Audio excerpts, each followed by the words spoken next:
VCR Podcast with your host, Vish. They're just bastardizing our childhood and the classics. Chris. Nintendogs drove me. It's what makes me want to hurt people. Radical. People in general still bitch about everything. It still doesn't change. Let the podcast begin.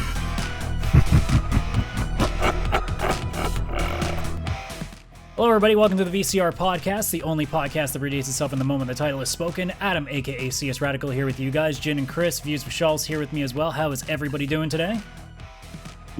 Fantastic. Good, because we have nothing to talk about. Thank you. This has been the VCR Podcast. It's been a pleasure being with you guys, but we're done for the night. Take it easy, everybody. Hi, everybody. Peace. We should honestly make that an episode one day just to fuck with everybody. Actually, just get real.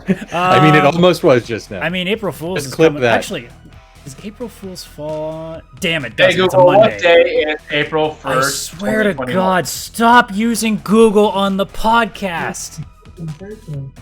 It's a Thursday. We all three of us have computers with a desktop that literally has a calendar thing on the bottom right-hand corner, which is how I did it in 5 seconds. For the record, you said Monday, not Thursday.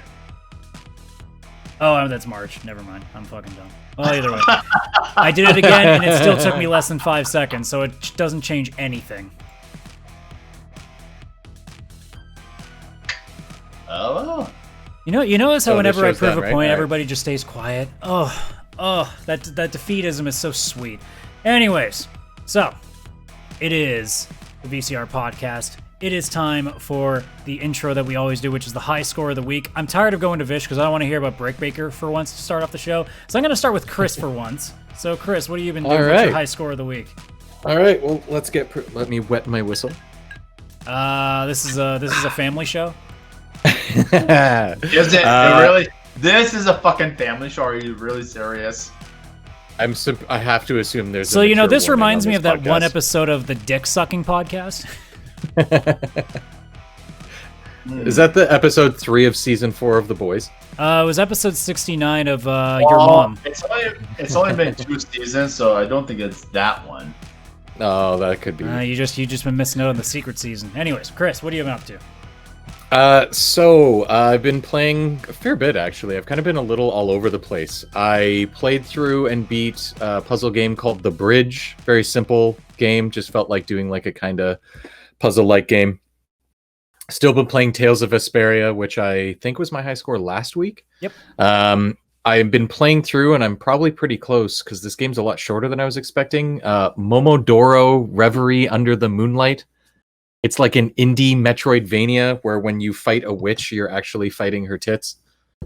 I'm sure you guys have seen this imagery just because it's fucking hilarious. But the game's fantastic, like as a Metroidvania. So I've been playing on Xbox Game Pass because I saw it's leaving at the end of the month. So I was like, all right, I've wanted to play that, and it's got like a 5-hour completion time. So I think I'm halfway or even closer. I've been playing new Super Mario Brothers U on the Switch. Just because I felt like playing some Mario for some reason. It's fun. That game's a lot more frustrating on some levels than I remembered.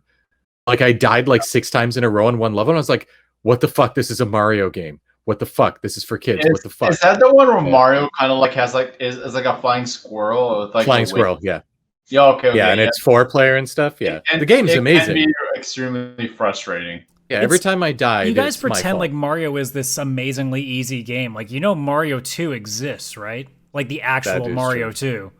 2. Yeah, but this one was like on the Wii U. So I just remember it being easier. Why? But Because maybe I the was Wii playing U's a shit 4-player. console. It can't have hard games.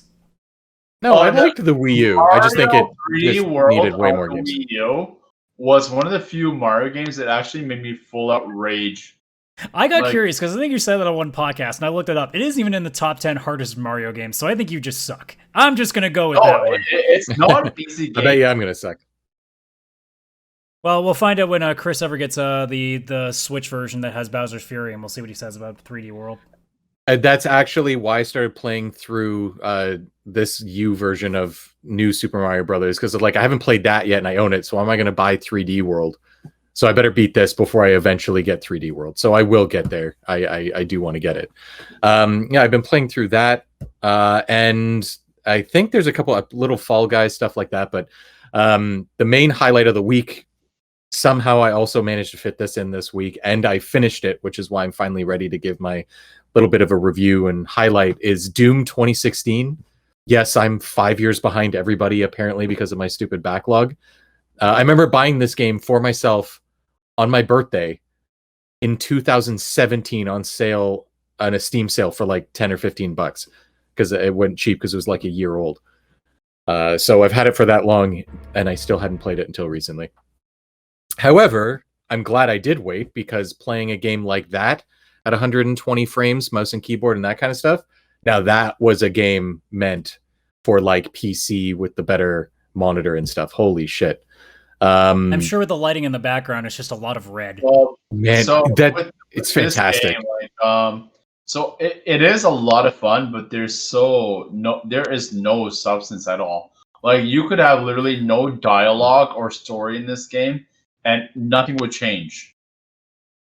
I mean, that's I don't think that's why too a many lot of people are liked it, playing though, it. because it was the polar opposite of what every first-person shooter has been lately. Yeah, absolutely. And it's got like collectibles and stuff in each level that you can find and unlock upgrades for weapons and stuff. One of my favorite things actually about this game, I'll jump right into that, is the weapon upgrades. Normally it's just like slightly better accuracy or reload time.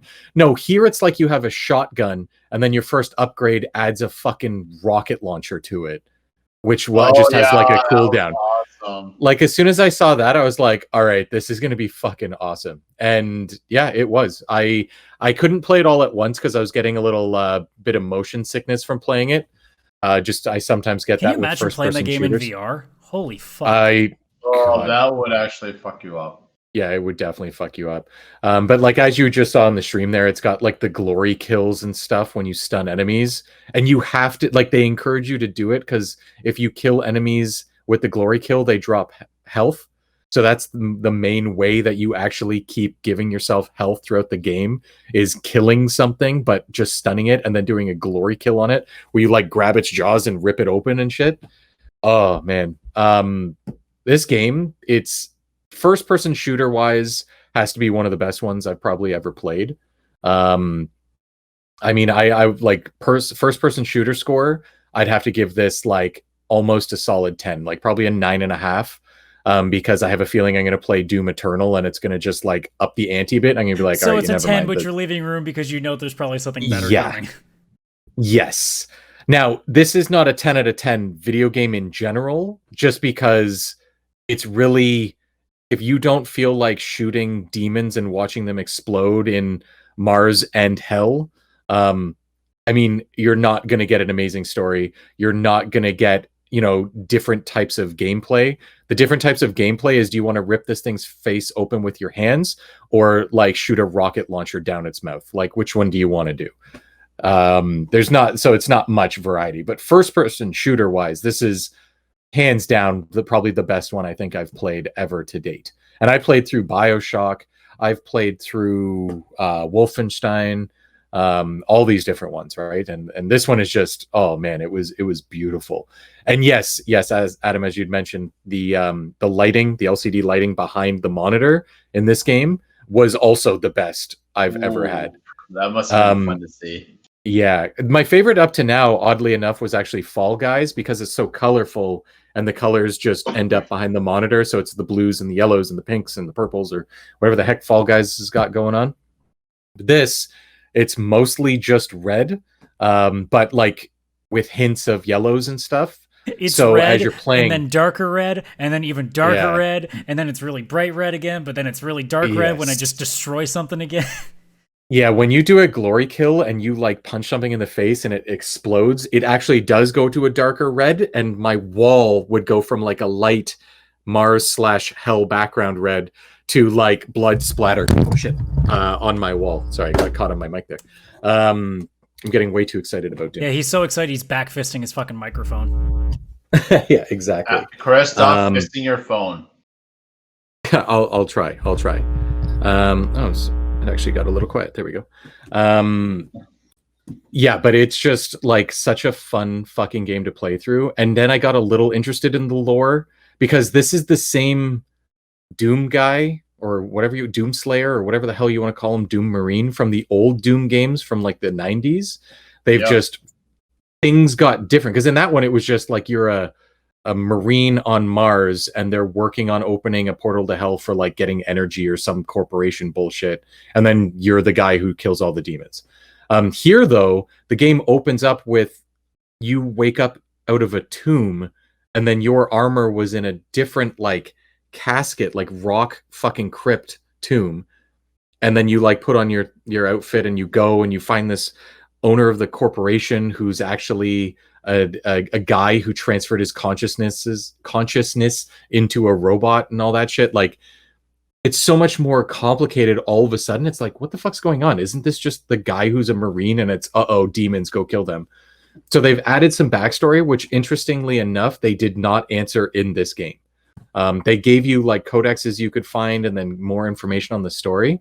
But apparently it's not until like Doom Eternal they built on it more and answered a lot of questions, but I think still left some open for, I guess, a third Doom game. So they did try and add a bit of story, but again, even when I was listening to it, I wasn't really paying attention. It's like Far Cry. I was like, okay, Blood Dragon. You're just like, come on, let me kill shit. Yes. See, that was ridiculous, and yes, that exact same thing. Yeah, and this one I was like, okay, evil corporation using hell to get energy for Earth obviously goes wrong. Demons here now, I kill. Okay, I go kill now. It's like that one meme where he's just, I don't know who I am, I don't know where I am. All I know is I must kill. Yes, yeah, that was pretty much it. And the game, like, you wake up in the game and you're already in a room with 3 fucking demons, and you just have the pistol that you're seeing on screen here in the video version of the podcast. But yeah, like, honestly, I'm giving this game a 9.5 out of 10 for first-person shooter. Again, if you're not into first-person shooters, this is not a 10 out of 10. This is not as good as like a JRPG is going to be, or Horizon. I have played and finished this game.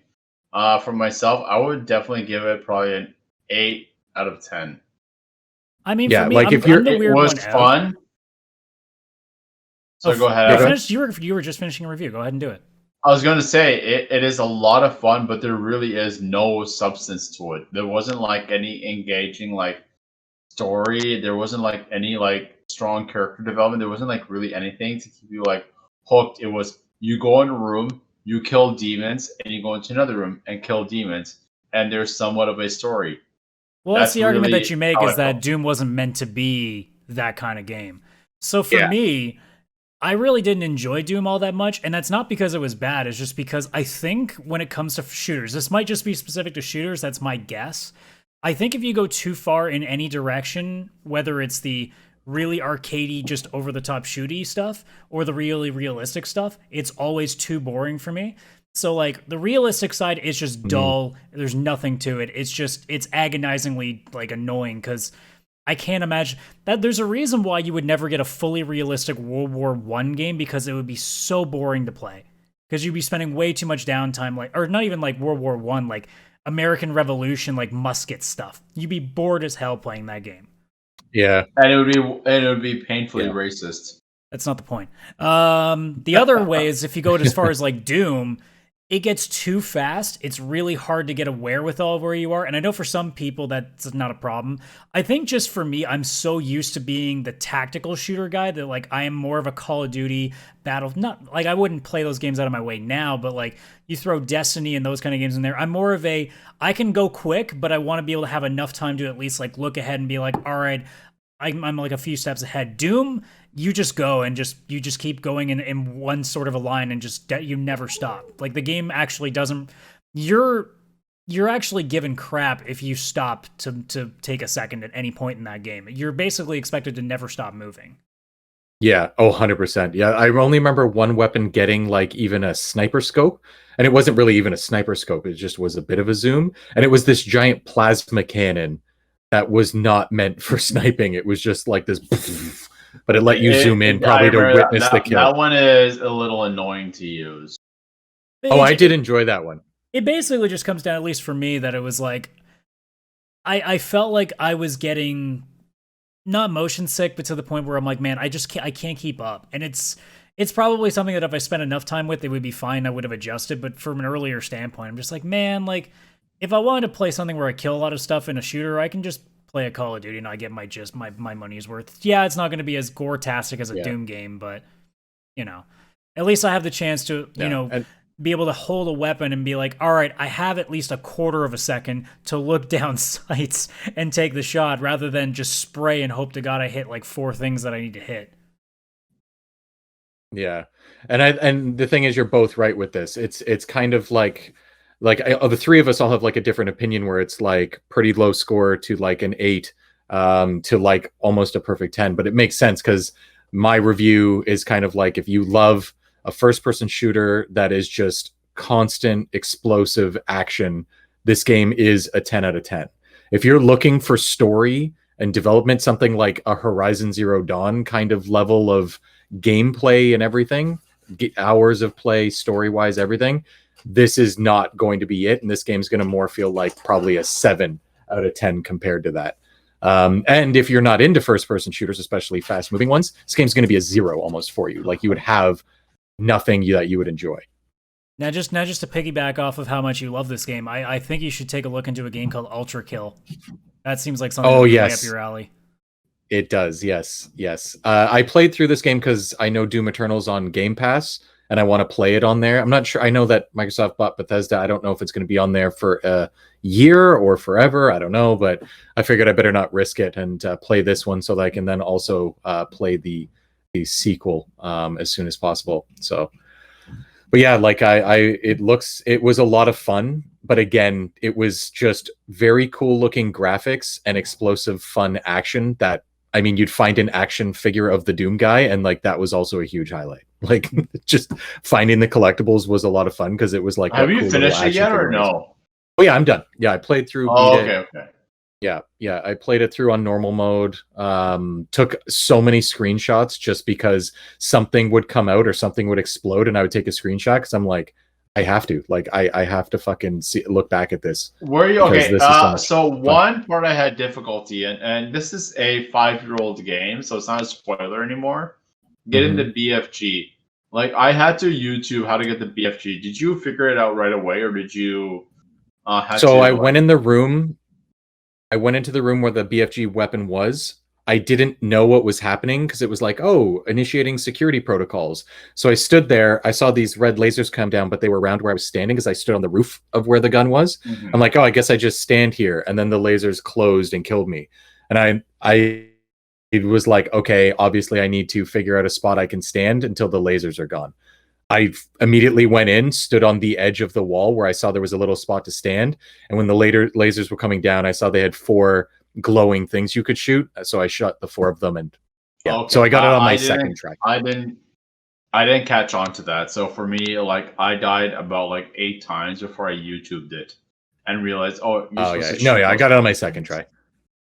Yeah. No, I figured it out just by standing on the edge and being like, all right, what do I do here? And then, like, it was kind of like they were glowing. I'm like, okay, video game logic, shoot the thing that glows. Especially in this game, you can't do it. There's no like use them. No, it's either shoot or nothing. Like, it's your only options. Pretty much. Yeah, I wasn't good with the BFG. Does anybody see, by the way? Anybody see this guy here? It's on a list. Oh, there, now I see. Waiting now I to definitely leave. see the cat. Hey, buddy. That's like, he is so upset my door is closed. Let me out. But yeah, I've got nothing else to say about this. It was just so much fun that I had to make it my review this week. Plus, I actually played through and beat it, so I could actually give it a proper-ish review, as well as my reviews are. All right, Vish, am I queuing up? And now I'm going to let my cat out. Yeah, so I'm not gonna. Yes. So, like I said, game-wise, I'm not even going to bother mentioning game-wise because at this point, I kind of don't want my PS4 around me because it's making me so angry with this fucking game. Could have been playing South Park but not being angry, but nope. Had to just keep doing Brick Breaker. I know. Oh yeah, that's true. You had South Park. Yeah. Yeah, I know. I have a few other ones that I could do. I'm fucking mad. But anyways, that's not my highlight of the week. My highlight of the week is I finished Avatar: The Last Airbender. It is probably one of the greatest shows in television history. Oh wow. It's just like when I finished season 1, I'm like, okay, I get now why people like this. But then as it goes along, it's like, hey, this is actually something amazing. The relationships the characters build within each other, the character development with one another and with themselves is like, oh my god, this is actually amazing. This is actually just, it isn't like good versus evil. It's like, hey, I need you to help me do better. I need these people to help me become the avatar. I need these people to help me like grow. And it was just like, it kind of reminded me of the situation we're all living in right now, that like we can't get through this alone. We can't just be isolated. We can't just be like separate from one another. Like one way or another, we need each other to get through what we're going through with Corona, with the pandemic. It's the whole thing. It's like, you may think that like, hey, you know what? I don't fucking need anybody. I'm just gonna get through this on my own. It's not true. One way or another, we need one another to get through this. And Avatar just showed me this. And like the way this series ended, it's such a satisfying ending. And everyone is like, brings their own like contribution to everything. And I'm like, wow, this was not what I was expecting when I started watching the show. I was like, oh, it's a Nicktoon show. Then it's like season 1 is like, hey, this is pretty cool. Season 2 ended, and I'm like, what the fuck just happened? And then as I'm watching season 3, I'm like, this is actually legendary. Like, I mean, like Breaking Bad legendary. Like when it comes to TV quality, and I'm just like, I don't, I wish I watched it sooner. And when I watched the fucking movie that M Night Shyamalan made, I was just gonna ask. I'm like, how does The Last Airbender feel like now? oh my god, like, dude, I told you, after the first season, I just skimmed through the movie. I watched that movie with Chris back in 2010. I was so pissed off when the movie ended. I was like, why the fuck did I watch that? It was such a piece of shit. The effects were terrible.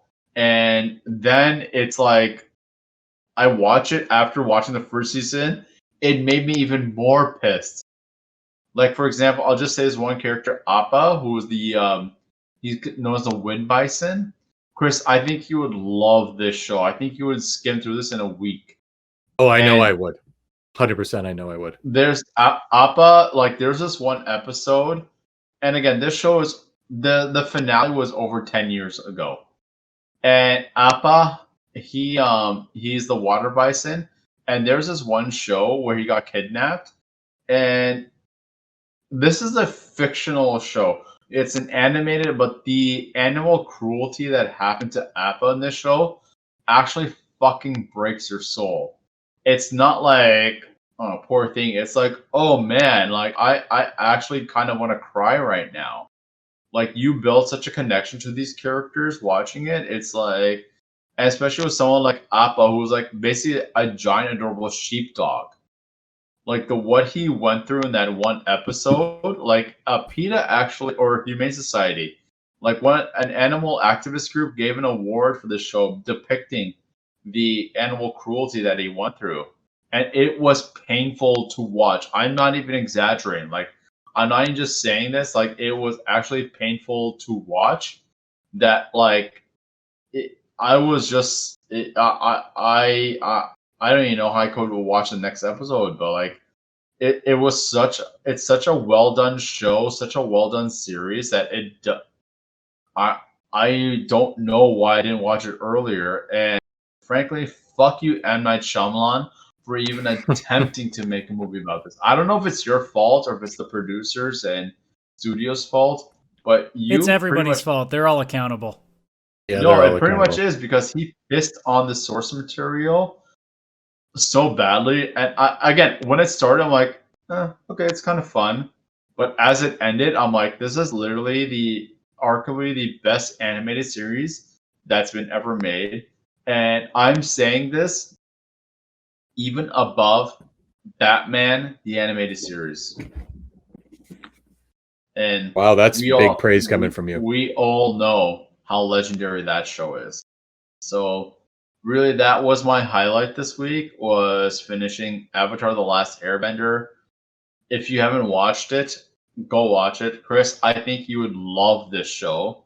Adam, I think I know you I would also, but I think it's not traditional anime. That has it's more nothing to North do with American anime. anything that I would like or not. Okay, I'm just going by what you usually like. And it's like the final, like the one character, Azula, she's a major villain after season 1. She is Joker level crazy and evil. Like, she is actually fucking terrifying. And I'm just like, oh boy, like oh my god, like this is actually kind of disturbing how in a Nickelodeon cartoon they put a character like this. Like, she is actually What are you talking about? How many terrifying. fucking shows exist that would terrify children when you really think about it, and just kids are stupid and they don't pay attention to stuff? Dude, I'm telling you, Azula is a next level. They didn't even hide her like psychotic tendencies. We also had Batman, like you just said. That was also a children's series. You can say it wasn't, but let's be honest, it was marketed as such. I get that, but with Joker, they still had like a comedic side to him where he was like a little cartoony. Azula is a full-blown psychopath. Like, it was actually terrifying at certain points. Like, damn, bitch is crazy. Like, you're actually thinking that, and yeah, you just, like I said, it's such an amazing show. But I literally put it in highest standards as Breaking Bad. It's literally that amazing. But that was my highlight. So, Adam, what have you been up to? Brick Breaker. I would die. I would die if that's what you'd actually been playing. No, I kind of wish it was. I am about 25 hours into Ghost of Tsushima. Nice. Oh, finally! And how do you like it so far? I'm gonna make a really, really important statement. Okay. There were a lot of people that did everything in their power during the Game Awards to vote this above Last of Us Part 2 because they hated Last of Us Part 2. Can I just say that all of you people that did that, you clearly don't actually care much about video games, because if this game is truly Game of the Year to you, I don't know what to tell you. I'm not saying it's a bad game, but it's an open world game. That's all it is. It's a pretty open world game. I've played 25 hours of it. I don't hate it, but there is nothing special about this game. The fact that so many people looked at this like, oh my god, this is the best game I've ever played. I'm like, guys, it's a samurai open world game. There's nothing that crazy about it. Okay, so if you're willing to, if I'm willing to, where are you right now in the story mode? I just finished storming the castle, like the first castle. Okay, so you're a little bit into the infancy. Okay. Yeah, but you like when you're playing open world games. If this game is Game of the Year quality, that story is gonna have to do something real crazy to get my attention now, because everything about this game screams every open world game I've ever played. I could be playing Assassin's Creed Valhalla right now and be thinking the exact same thing. And it's not a bad thing, but it's not a legendary thing either. No. Like, for me, even I finished this game. I thought it was awesome, but I would not give it legendary status. I think if they make a second one, that one would probably get legendary status. I don't think this one deserves legendary status. Well, I don't think automatically sequeling this means anything, because what are they going to change about it that's going to be so amazing? Like, let's be completely honest. Like, what could you do to the game without it being like, you would have to make a masterpiece story to make an open world game amazing. And the problem with open world games is it's really hard to do that. Yeah. I think you would have to, play the game like fully and finish it to really see where it can go after. Oh, I understand that. But I'm also coming off of, like, I've played a million open world games. I love Horizon, but I don't love Horizon because it has a legendary story. It's because everything about that game works in harmony. Ghost of Tsushima, I'm honestly playing, and I'm bored by the world. Like, the world is not, like, once you get past how pretty it actually is, it's very lifeless. when you Yeah. really think about it, there is not a lot happening. Like, Because if it's you all, go flower out into the fields. wilderness, there's some pretty shit. But every village looks the fucking same. Every enemy looks the fucking same. Every NPC looks the fucking same.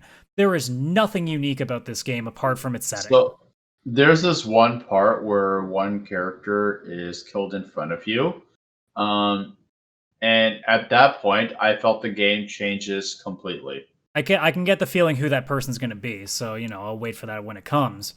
But I like I said, the only way this game is going to be suddenly like, oh man, this was great, it's going to have to come from the story. And right now, it's doing a lot of things that's not making me happy. It's actually doing what Far Cry 4 did to me, which is making me hate everybody around me. Because as far as I'm concerned, all your allies that you gain in that first castle storming are not good people. You're basically getting along with a bunch of like jackasses. So I understand what you mean by that, but as someone who's finished the game, like they do get better, and you do develop a better connection with Well, them. if I'm almost 30 hours in, that's a pretty bad first impression. Are you doing a lot of side stuff? I pretty much did everything I could on the map before I did the first like main real mission. Yeah, that's how I play. Okay. So that's gonna be my experience. So sure, I might 100%. come back like in a week or so and be like, okay, no, now shit's picked up. But right now, like the first impression I've gotten is good open world game. They really, really didn't start it off very well as far as I'm concerned. Like if I just did the story missions first, it'd maybe be like 5 hours. And even then I'd just come back and be like, man, first 5 hours are fucking horrible.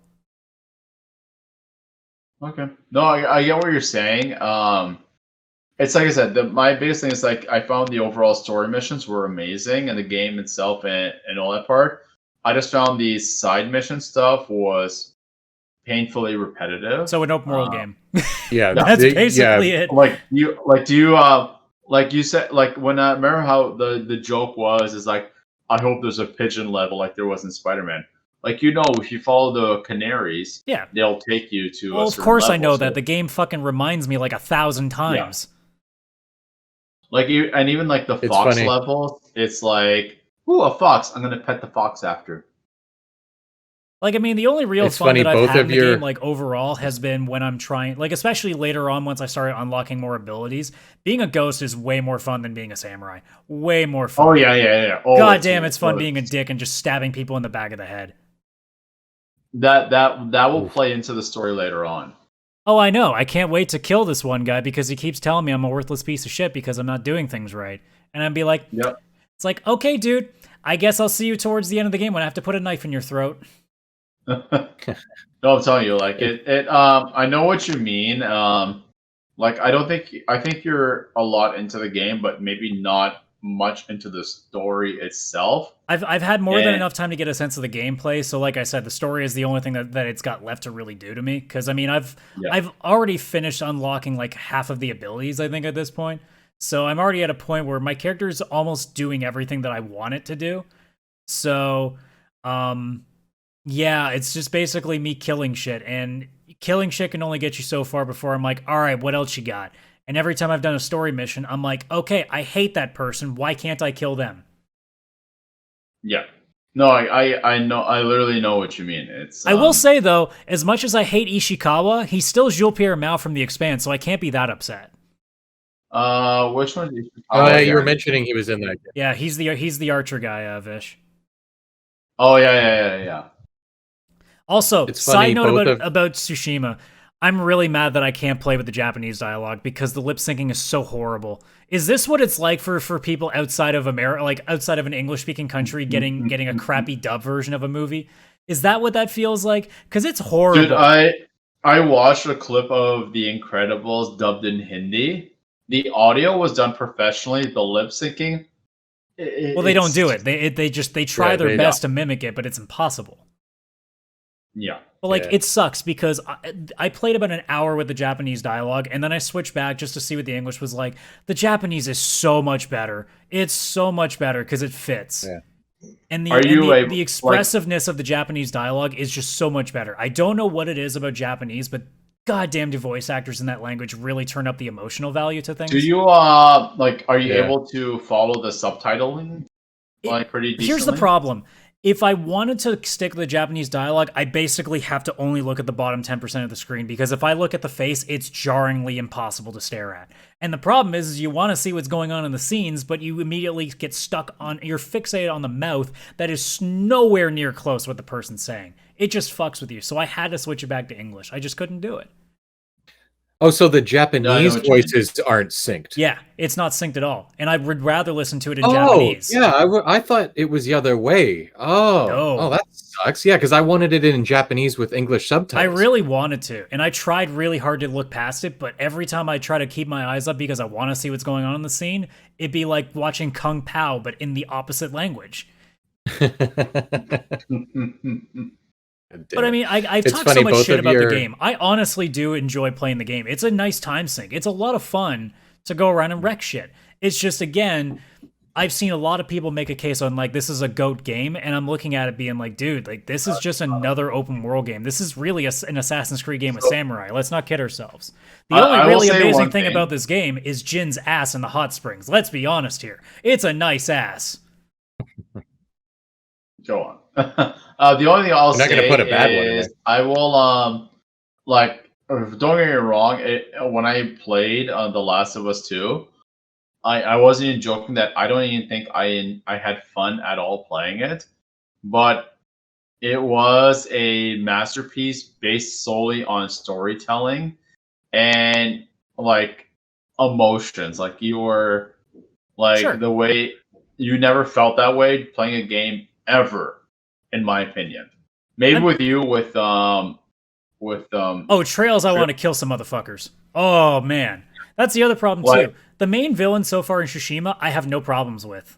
I'm like, dude, you're cool. I don't have a problem with you.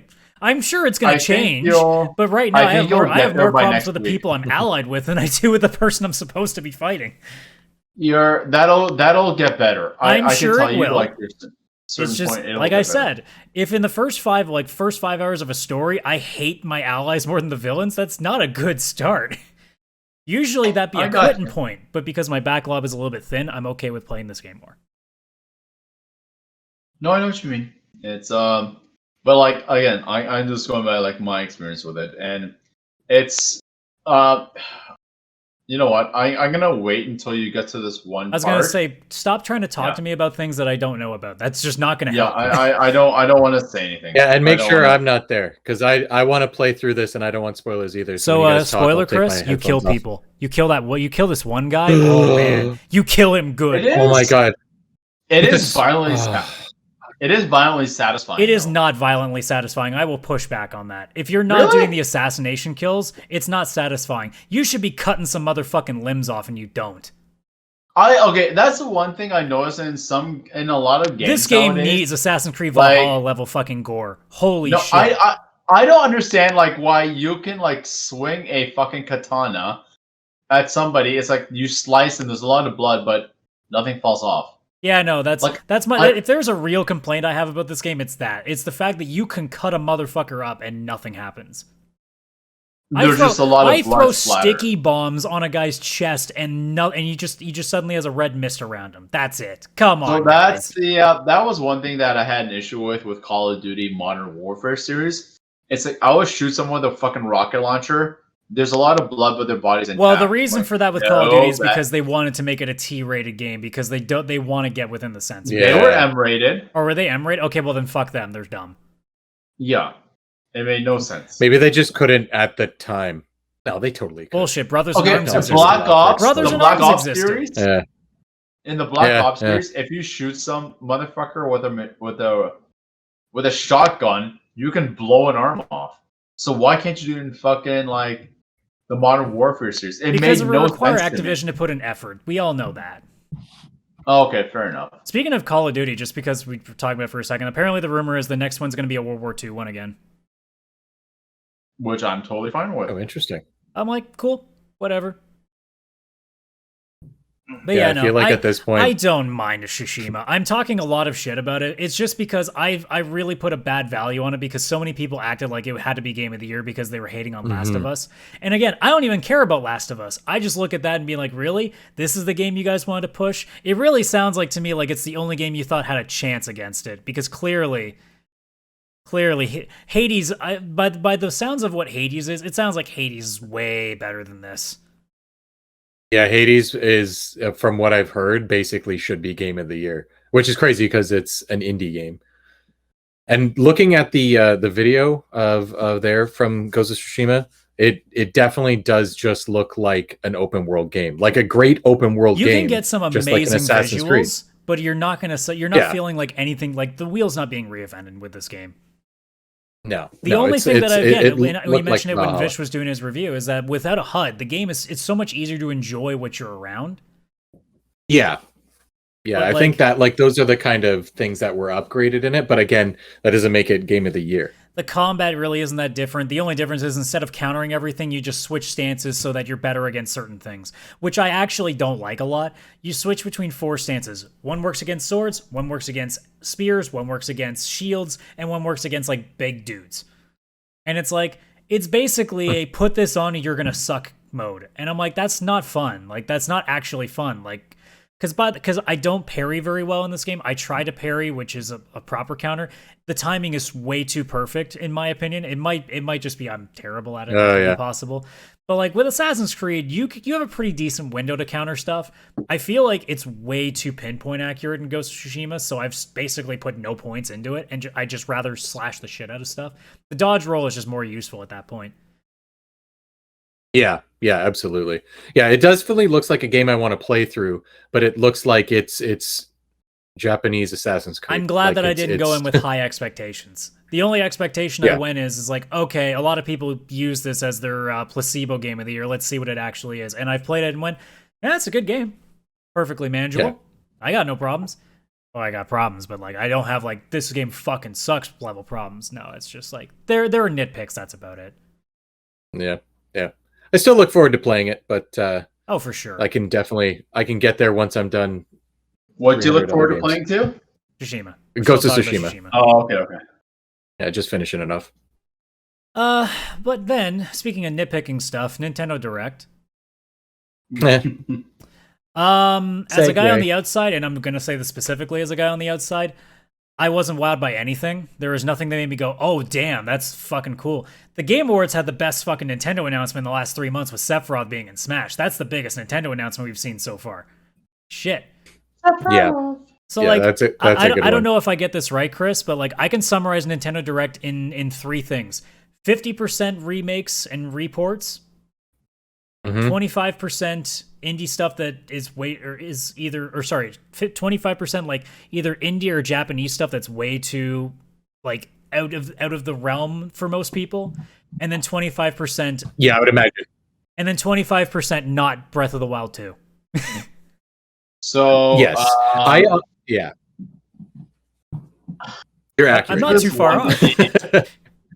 No, you're pretty much spot on. I'm looking at the list. Can I just say, Nintendo, I know it's PR, but if you're going to go on just to say, hey, we're going to have news soon about Breath of the Wild 2, just don't say anything about Breath of the Wild 2. It's just easier.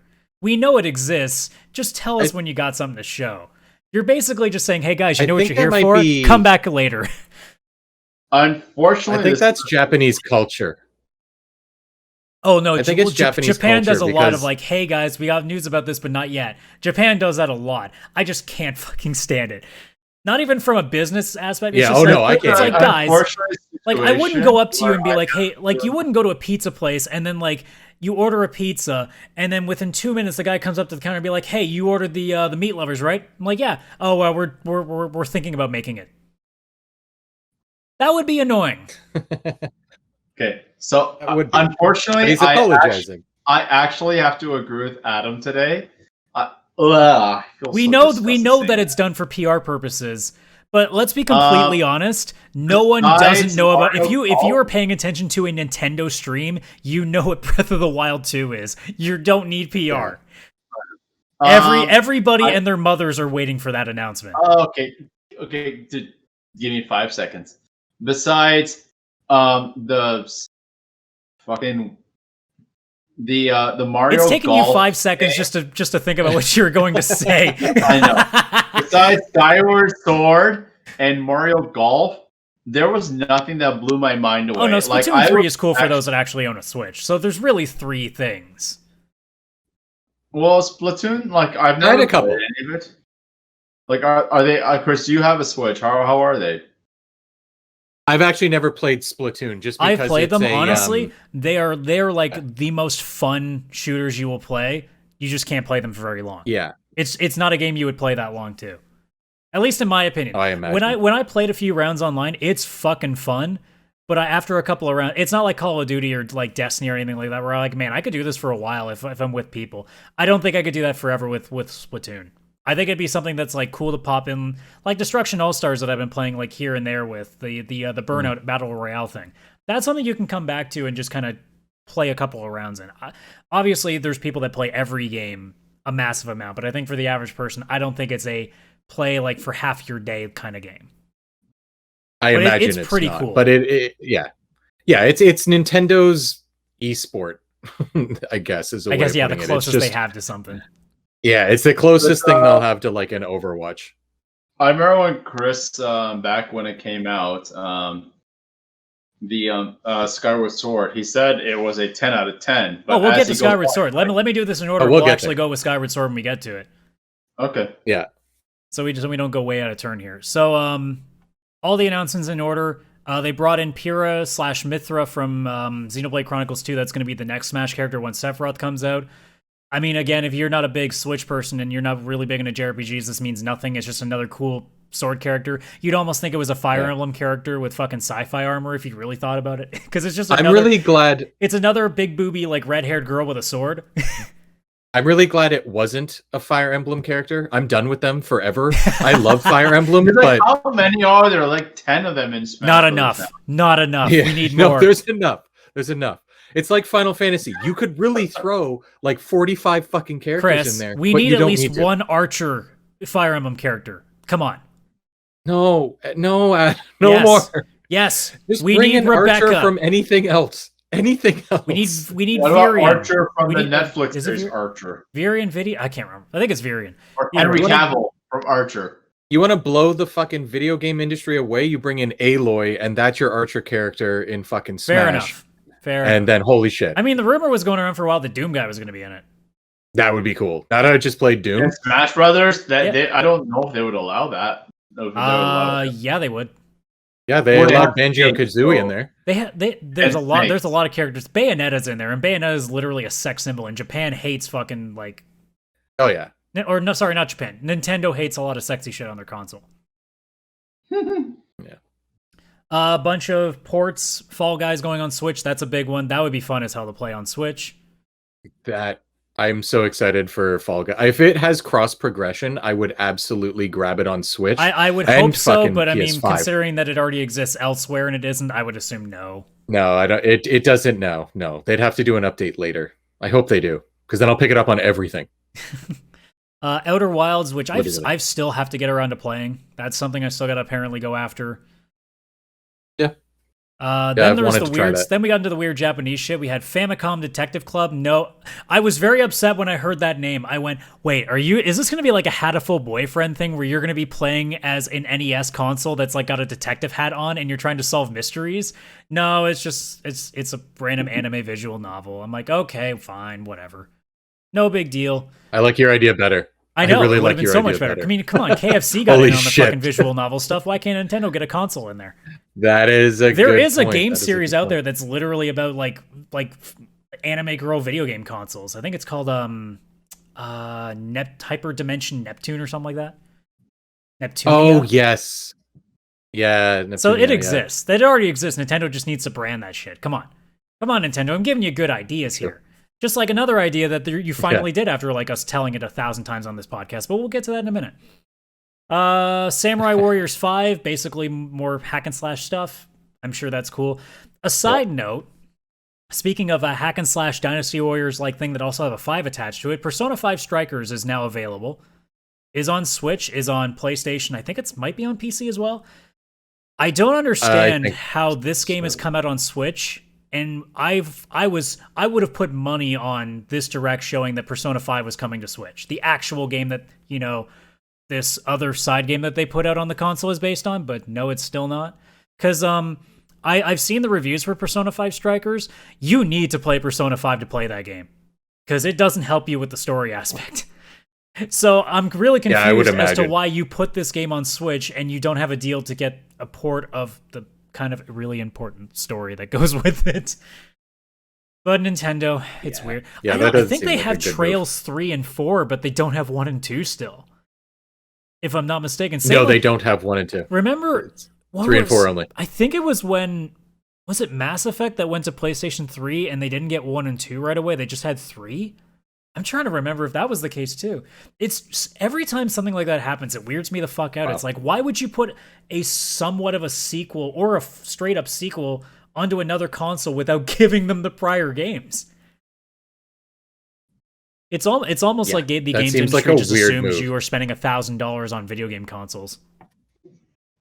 I've noticed that a lot. Like even the Yakuza series on stuff like PC or Xbox, it was like, all right, here's the remake of 0, 1, and 2, and here's 7. Good luck. Okay, bye. And yeah, it's like, wait, strange what? Like that. Where At the least fuck now, is 3 through 6? I think 6 is the only one missing on PC now. I think they've got 3, 4, and 5 remastered. Yeah, now. 3, 4, and 5 got added, but there's still no. The OG of that is when like fucking Final Fantasy was so out of whack with numbers. Oh, that's completely different. That isn't like that's just refusing to give us stuff because they thought we were stupid. Which, you know, truth be told, as we've seen it throughout history, North America is pretty fucking stupid. So yeah, we're pretty dumb. Yeah, we can be but anyways, moving on.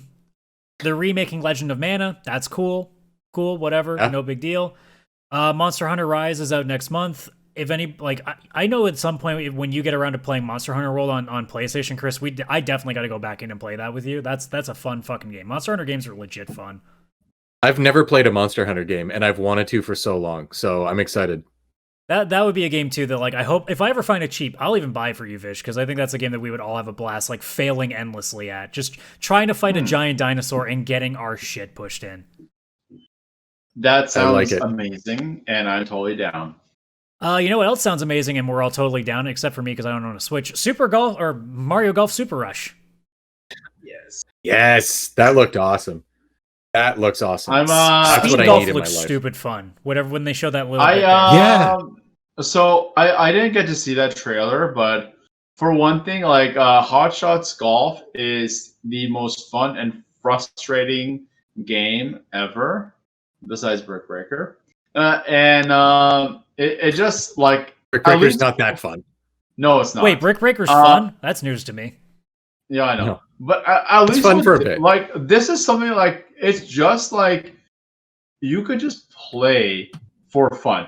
You don't even need to like play on your. You can just play on your own and just like. Dude, I used to take my girlfriend whenever she had appointments. I would bring my 3DS with me and play Advanced Tour or whatever it was, and I would have a blast just doing that. Just playing a couple rounds.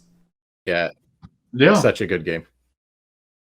Like this is just fun.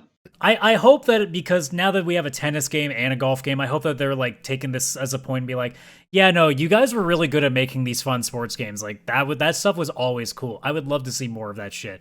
Because they had like a sports mix at one point, I think on Wii U, and it just went so under the radar because, well, the Wii U was a crappy console, but you know.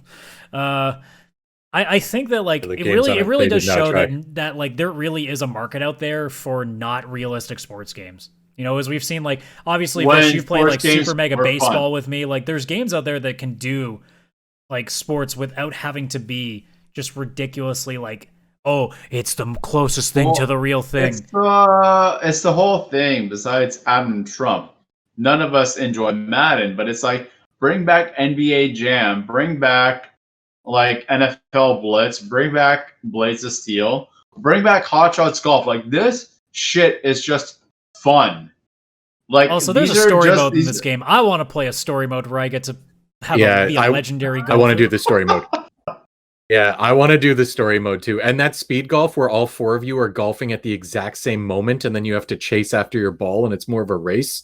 Holy shit, that's going to be chaotic. As long as they put the penguin cap music every time you're running. Bam, bam, bam, bam, bam. That would be perfect. He's not even doing the right I'm picking... No, and there's a lot of time to save up for it too.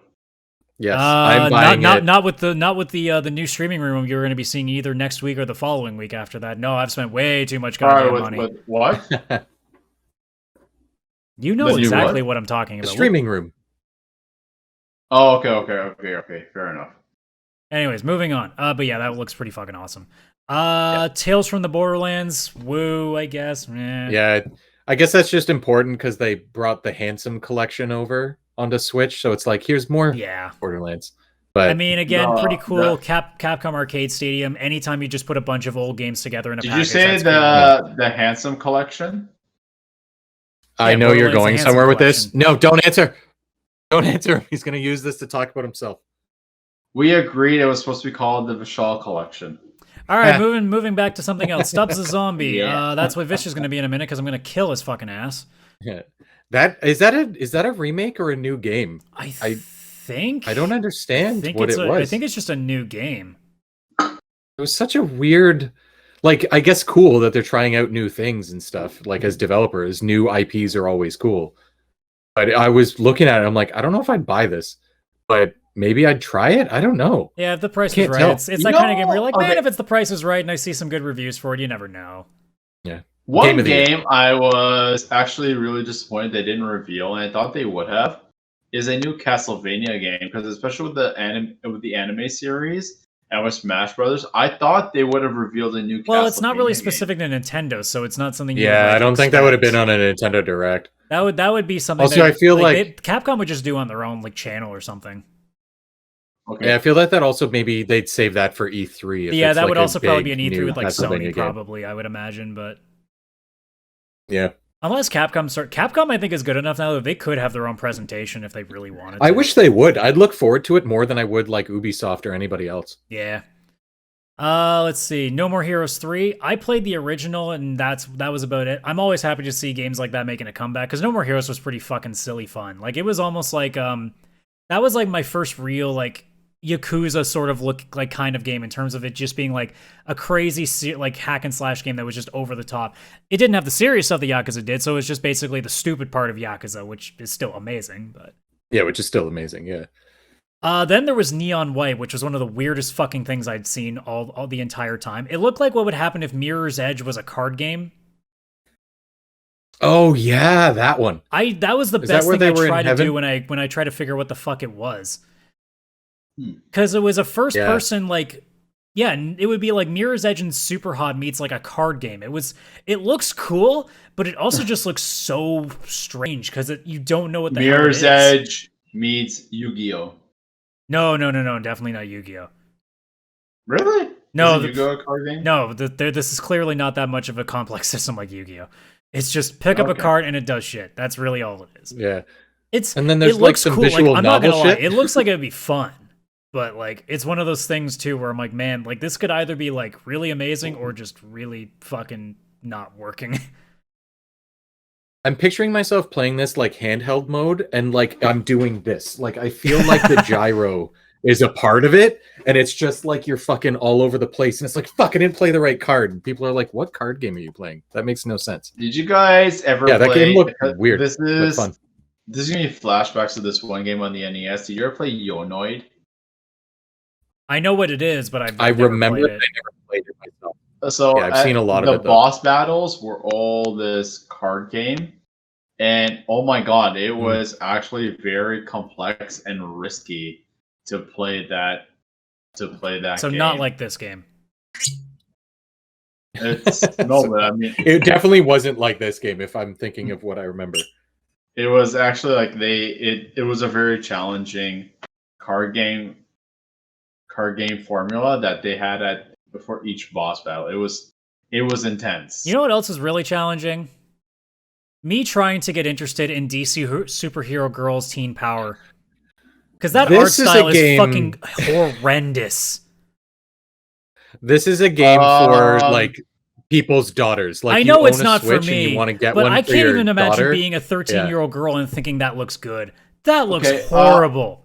Okay, you know what? This actually bothers me a lot because with my niece who's 2 years old, and I show like her favorite character is Hulk. Like, we'll be like, who's this? Hulk! Like, Hulk's her favorite character. Like, this game basically screams, And- like, this is what girls are into, right? Yeah, No, there's a yeah, social this is- media this is- aspect. This is actually annoying me. It's like, this is not empowering. This is not, like, showcasing any character. This is literally looking like one of those fucking Kim Kardashian-made games where they're going shopping. Didn't the I wouldn't- company No, that this is made actually- like one of her games get bought for like $1 billion? Yeah, this is what's 2 point bothering me. It's something like, billion. this Oh, is fucking not... kill me. This is not empowering. This looks like so juvenile and so fucking like Valley Girl. And This it- looks it like I think this this looks is like for, what like, people that 11 live in and San 12-year-old Francisco girls. think teenage girls are into. This looks like what a bunch of white guys Yeah. think like teenage girls are into. Yes, this is basically it. You're saying it exactly what it looks like. It's a bunch of Sorry, not In- even white guys. A bunch of really rich, like Entitled. pompous, like white businessmen think teenage Yes. girls are into. But guys, you got to think of it this way: if you have an 11-year-old girl, you can either get her this game or the normal Avengers game that just Shit, came he out. raises a good point, Vish. Like, what do you Oh, do it's then? fine. No, No, it's- the Avengers game sucks. yeah, I get that. No, I get that. But it's like, what's bothering Can I me just is make like, her play Miles Morales twice? Yeah, just give them Miles Morales. I feel No, like that's the it- game that you give. No, this is like with my niece, like when I look at this, it's like, and with my other niece coming out, it's like these girls need some good, strong female role models to get into this. And you have this. This literally is fucking Valley Girl, Kim Kardashian. It's the most horrible, Type. stereotypical Yeah. shit. Yeah, like Yeah. when okay, I'm gonna mention it again. Like, I don't know if you've ever seen the meme. So the season finale of The Boys season 2. Oh my god, the fucking boys. I get that, but the girls I was actually just You, know, Sure. you notice I whenever would Vish says, I get that, he knows he's already done something wrong and he's just trying to repeat it anyway. I get that. Listen, that's fine. But what I'm saying is that the season finale, the women in that show saved the day. Like, it was such a kick-ass, like, feminist, like, girl power moment. So wait, what makes it a the meme? guy- It did. No, what makes it a meme? What do you mean? What's memeing about empowerment? Said, do you know the meme? Yeah, no, the meme I was... said, I'm sure you've seen the meme. So there's Oh. a SpongeBob, like SpongeBob looking innocent, you'd be like Marvel Endgame, Avengers Endgame girl power scene where all the women went in one scene, and it was SpongeBob looking so innocent and like harmless, and then the girls coming together girl power scene, and it was like SpongeBob being angry, and that was the truth because the girls fucking kicked the shit out of Stormfront, and it was such an awesome thing. And what was bothering me is the whole situation is like, if they're looking at female superheroes, don't do it like this. This is actually offensive. I find this fucking offensive that they're making them such Valley Girl type heroes. I don't feel like you Make should be allowed to them- say things are offensive. You like Brick Breaker. Fair enough. This is true. Also, Can I don't we- think that you should show your niece the boys. I think she's not ready. She's too young. No. Can we will move not- on to game stuff again? I would like to do that. Alright. No, that's fine. Yeah. I just think like So I mean, I can't move this- on to game stuff. a game like this does not need to be made anymore, in my opinion. I am killing Chris right now. Holy shit! I've choked almost twice on whiskey, which is how I want to die. And if I just, you I have actually, really low so- standards, my friend. So Why can't we Let's all do just it. go death by snoo snoo like a normal person? Jesus.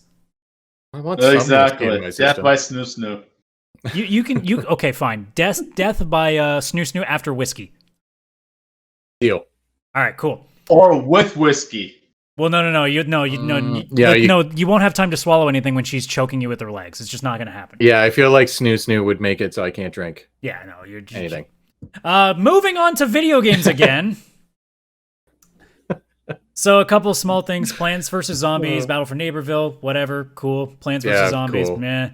Is it Miitopia. standard? Sorry, is it standard Plants vs Zombies? No, or it's is it it's like that the, third person like shooter thing that they did a while back. Not a fan of it. It was fun. Miitopia. Basically, if people remember like Tomodachi Life from the 3DS, it looks like it's going to be a lot kind of like that again. It's just another like me-friendly game. So do you remember on the 3DS there was that like Me Quest or something? I can't remember its Yeah, name, but something when you like that. walked around with your 3DS, you'd get characters and they would dress up in this medieval setting and go through like this RPG. When I saw this, I was like, holy shit. They've just taken that thing from the 3DS, but now they're going to charge you for it and make it a game. The only problem that I had with this is that I realized that this is the kind of game that would help if you have friends, and if we know gamers in general, especially during this pandemic, we don't have a lot of friends. Yeah, this is not. I like how it was like, make your bad guy your friend Stan. And it's like, womp womp, I don't know Stan.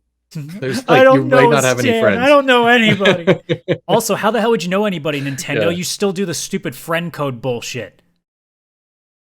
You have to like really know them. It's stupid. Anyways, moving on. Animal Crossing got some Super Mario gear, which, you know, that'll make some people happy that haven't had a lot to do in Animal Crossing for a while. Then there was what I think like that they're still updating that game. Then there's what I think is probably Chris's favorite thing in this whole thing, which was Project Triangle Strategy. Triangle Strategy. Yeah, right. Holy shit, I saw that. I was like, I thought they were the finally name yet. remaking a tactics. Can you tactics put game? on the And then they stream were like, if that's possible? "Sorry, what? Can you put on the stream if that's possible? Of course I can. Why wouldn't I? Okay. I mean, it's an all-new title by Square Enix, and I'm like, oh, they're doing a tactics game, and they're like, it's not that. Actually, it might end up being a tactics game when it's all said and done because they haven't fully. They did named say it. it's a tactics. But let's be honest, if they don't name this Final strategy. Fantasy Tactics, they fucked up. This clearly looks like a Final Fantasy Tactics. I guess I should go to the gameplay because who cares about this crap? There we go. This is a fucking tactics game. I saw this. Come on. And I was like, it is like you could see during the gameplay, and I think I heard them say tactics like a TRPG This is Final or whatever Fantasy it's called. Tactics with Octopath Traveler graphics. Yes. This was easily one of my favorite things I saw today. I nearly choked on my food. And I looked at this, I'm like, I know Chris is going to love this because this would be his bedtime game without question. Bedtime game. Such a good way to look at it. It's worth the money alone just for that. But yeah, it says and then I saw title. the name. I'm like, that is not going to be the name when you finish that. Otherwise, like, you are going to piss off every Tactics fan. Like, I don't even care if it has anything to do with Final Fantasy. Just put the Tactics name on it and people will be like, thank you, we've been begging for this for like 15 years.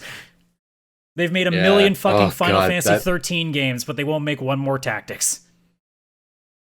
Final Octopath Tactics. People would take that. Well, with Final Fantasy would take it. I wouldn't even Tactic, care. Was it like a game that it was fine as it was? You just continuously upgraded, or there's only ever two games. Did a There was new the one- original on PlayStation and the second on Game Boy Advance, and they were just basically like the same kind of game, just with different graphics. And that's honestly what this game could be. It could just be another tactics game with a different graphics. But what I mean is, like, could the game not need to be upgraded, and you just continuously? They could literally use the same system they've always used and just have a different graphics engine. It'd be fine. Okay, so the graphics would 100%. need improvements. No, it doesn't need improvements, but it would be kind of stupid to not. Because, I mean, your choices are between a PlayStation graphics game or a blocky GBA game. So you kind of have to improve something. Yeah. You're not going to release, like, a 144p fucking game on an HD TV. yeah, like that's gonna be. You're not gonna be able to see what the fuck's going on. Yeah, they'd have to fix the resolution at least. But the graphic style of Octopath Traveler and what obviously they've clearly used the exact same engine here for this game. I love that. Or like the world looks like it's been built, but it's like these pixelated 2D people thrown into a slightly 3D world. It's like 2020 pixels. That's really what it is. It's like current it's so day good. pixelation. Yeah, I love it. I'm gonna pick that game up like right away. I Oddly hope enough, I haven't bought that's the Octopath problem. I wish Traveler. that's the kind of game that I'm like, man, why can't Nintendo be nice and ship stuff elsewhere? I hope that that's not just a Switch thing, that, you know, Square like actually puts it on other platforms, because I would love to play that. Yeah. I have a bad feeling if it's like Octopath Traveler, they'll have the same deal where it goes on Switch, it's there for like 6 months, and then it's on PC, and that's it. I mean, if I eventually get it, I'd be happy. Next up was a Star Wars Hunters, which they didn't really say much about. It just sounds like it's a free-to-play third-person shooter. I mean, it can't be worse than Battlefront. At least it's free. That's true. Then there was Knockout City, which was interesting. I don't know how I feel about it because it just looks like a battle royale game, but with dodgeball. That's what I wrote in my notes. Dodgeball Battle Royale, made by EA. So, I don't know hate what the to idea, but also... Oh, is it like it's not like a... It looks like Fortnite dodgeball. That's really what it looks like. You're going in an open environment? Yeah, I mean... It's a battle royale, yeah. Yeah, it's Fortnite dodgeball. That's really the best way of explaining it. Okay, this actually looks like a lot of fun. It looks like it could be fun. I'm just... Every time I see these trailers, I'm like, oh my god, this is literally just somebody trying to be Fortnite again. Stop! I know it's popular, but stop. I mean, Fortnite's making a lot of money. I know. I think they're just like, let's cash in on that Oh money. yeah, for sure. Like, nobody ever cashes in on anything in the games industry. The only thing that's missing, And the characters there better used- be some fucking... This is the perfect game to have a TF2 crossover where you get the fucking heavy guy, like, making comments. That would be so good. Hats? I would love it. Let's see. Then more Japanese shit. World's End Club. Which Where there's an amusement park that's underwater, and then something happens, and when they come out, everyone in Japan has disappeared. So these 12 now friends that they met at an amusement park have to fight monsters in fucking Tokyo. Yeah, Japan. Yeah, I'm sure that's it'll probably be like that somewhat whole fun, thing was but- just like... I'm assuming that's what Japan assumes their history is as of right now. Like everyone who is here, you are here because of these 12 people that were down in the underwater amusement park and came out. Everyone in Tokyo was gone, but now we're back because of these 12 right there. And at Legendary the end, we gotta fight heroes and kill there. God.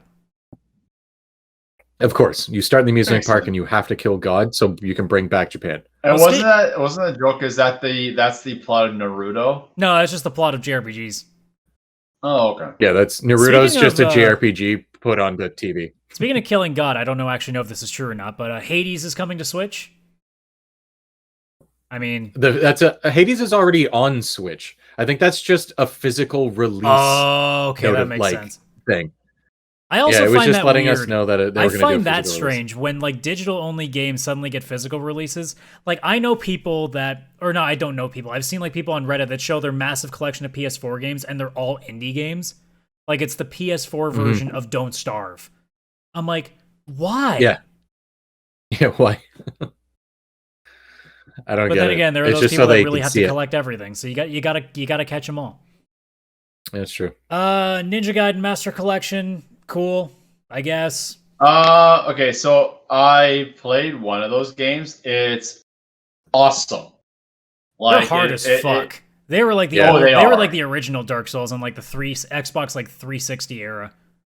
Yeah, they're Ninja Gaiden, man. Even the ones on NES were fucking impossible. Well, they were intentionally the ones- impossible. Okay, Yes, the ones on NES are next level impossible. Yeah, These that were was actually doable. we obviously can't suck quarters out of you now, so we got to find a way to make this game like worth $80. So we're just gonna keep spawning guys right at a jump. So every time you try to jump over a ledge, they hit you and you die. Yeah, so Oh, those that were game. different. These like I finished one of them. I think I finished Ninja Gaiden 2. Yeah, so this collection on is the Gaiden PS3. Sigma, Sigma 2, and Gaiden 3. So Yeah, they're awesome. They're actually very awesome games. Yeah, it's I don't think they're necessary to remake, in my opinion. that's why it's a repackage. Yeah, it's just an HD collection. I don't Yeah. think they did anything No, it's different to just them. it's just a package.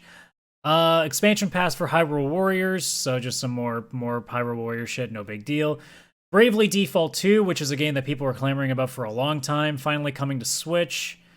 Also coming on my birthday. It's a shame I can't play it because I don't own a Switch. I tried to play the first one and I never got into it for some reason. Maybe I should go back and try it, but that would require me to go dig up my 3DS. I never played the first one. I never even got around to it, which is weird because that's definitely a game that I would love. I wonder if it was the handheld. Probably. Actually, you know what? It was probably the handheld thing. I don't like playing on handhelds very long. And JRPGs are, of course, long games. It's kind of hard to sit down and play a long game on a handheld. It's funny. I actually prefer JRPGs on handheld because usually there's grinding involved, and then I can go like watch a show and then grind out levels on the couch while I'm watching the show. It's not the type of game. It's the fact that I fuck up my neck whenever I play handheld games.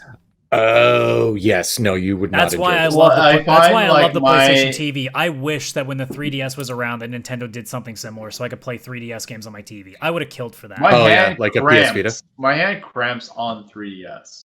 Yeah, 3DS is not a great shape. The Switch is better for sure. Oh yeah, absolutely. It's like my hands, like I find after a while, it's like they'll cramp, and it's like I don't want to play this anymore because I'm old and brittle.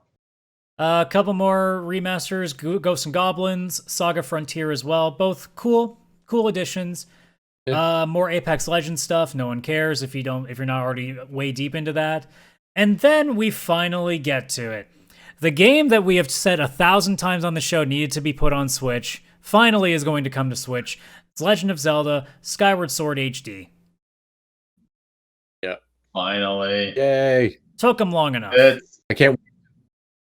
I can't wait to play this with non-motion controls. They talked about the motion controls. One is the shield, one is the sword. And they're like, but you can just use the right joystick and it's like the sword. And I'm like, fuck yeah, using the joystick. Thank you. So I don't plan to buy this game until possibly or you just wait for Chris to buy it and finish it and just take it off of him. I'm buying the digital. Yeah, I know you will. No, I don't like. I'm in no rush to buy it because I do own it on the Wii.